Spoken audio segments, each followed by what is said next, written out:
The Loop by Nicholas Evans. Copyright 1998 by Nicholas Evans. This recording of the full-length reading of The Loop was published by arrangement with Bantam Doubleday Dell Audio Publishing, a division of Bantam Doubleday Dell Publishing Group, Incorporated, and was produced in 1999 by Books on Tape, Incorporated, which holds the copyright thereto. Neither this recording nor any part thereof may be reproduced or used for any purpose without prior written authority from Books on Tape, Incorporated. This book is read by Michael Kramer.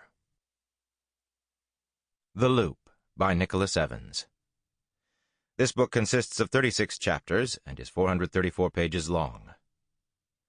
The following material appears in the dust jacket of the book. The Loop, a haunting exploration of man's conflict with nature and the wild within himself, an epic story of deadly passions and redemptive love set against the grandeur of the American West. The Loop is destined to capture the hearts and imaginations of readers everywhere. About the author.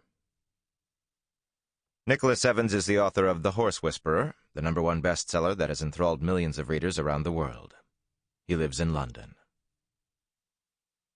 Dedication. For my mother, Eileen, and in memory of my father, Tony Evans.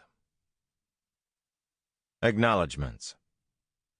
Of the books that helped in my research, I am most indebted to Of Wolves and Men by Barry Lopez, War Against the Wolf, edited by Rick McIntyre, Wolf Wars by Hank Fisher, The Wolf by L. David Meach, and The Company of Wolves by Peter Steinhardt.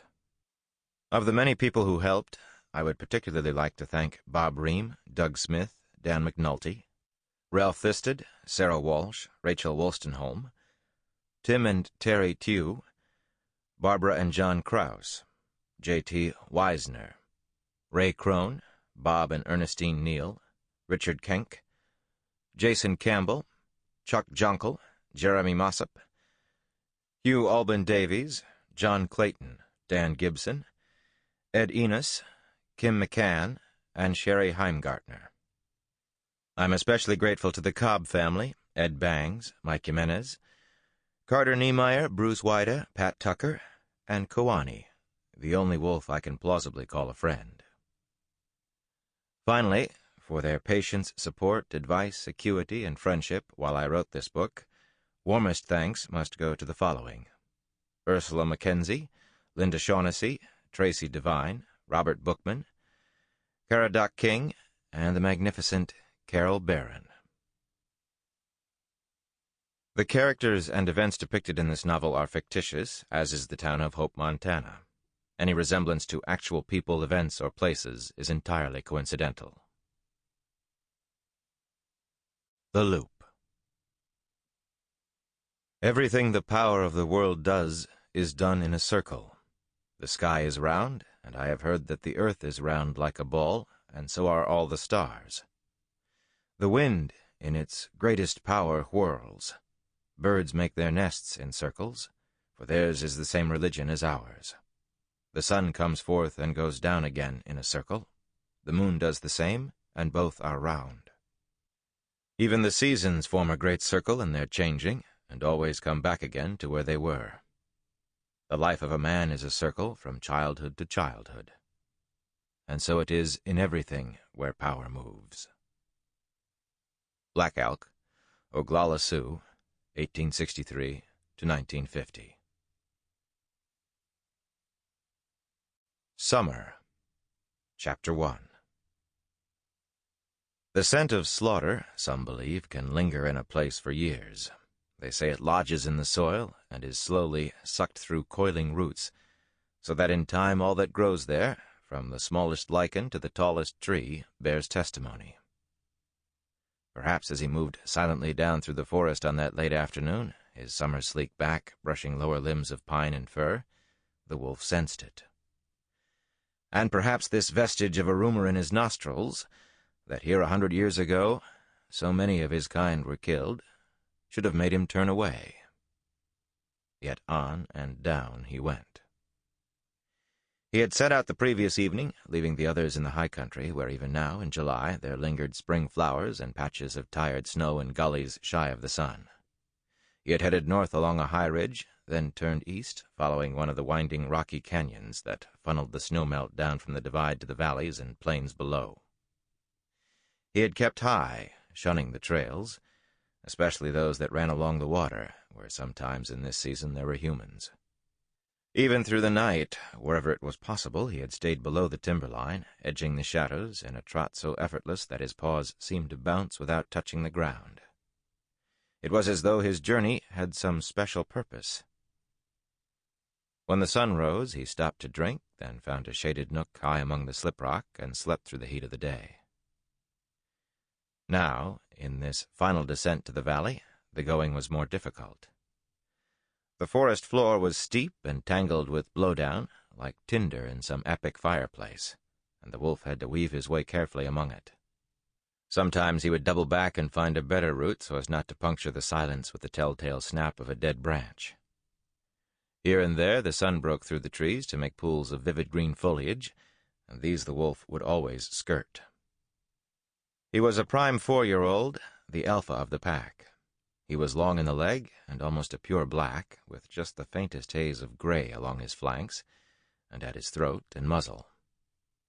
Now and again he would pause and lower his head to sniff a bush or a tuft of grass, then lift his head and make his mark, reclaiming this long-lost place as his own.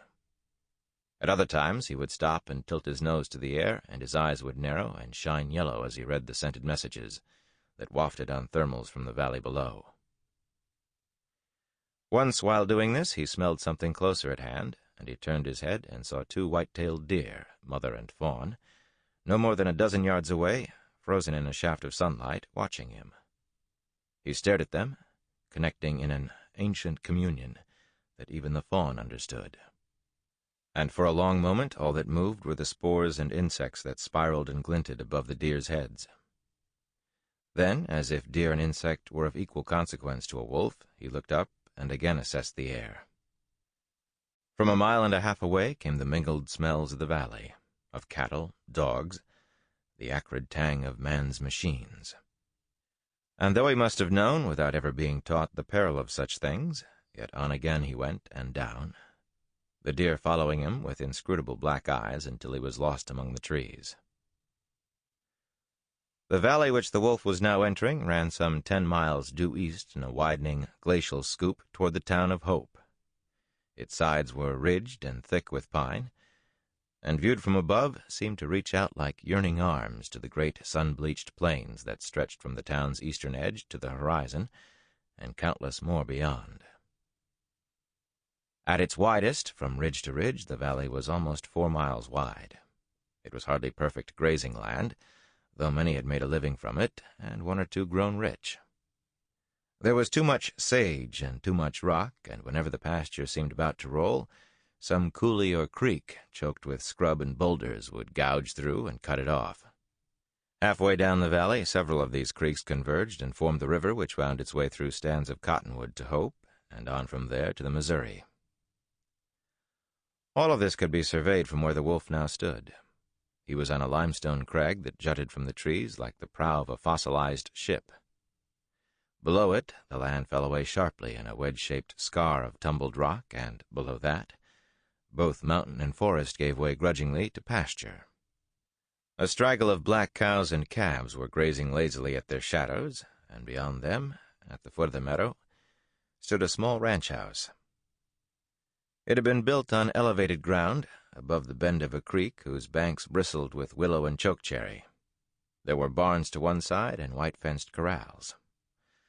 The house itself was of clapboard, freshly painted a deep oxblood. Along its southern side ran a porch that now, as the sun elbowed into the mountains, was bathed in a last throe of golden light. The windows along the porch had been opened wide, and net curtains stirred in what passed for a breeze.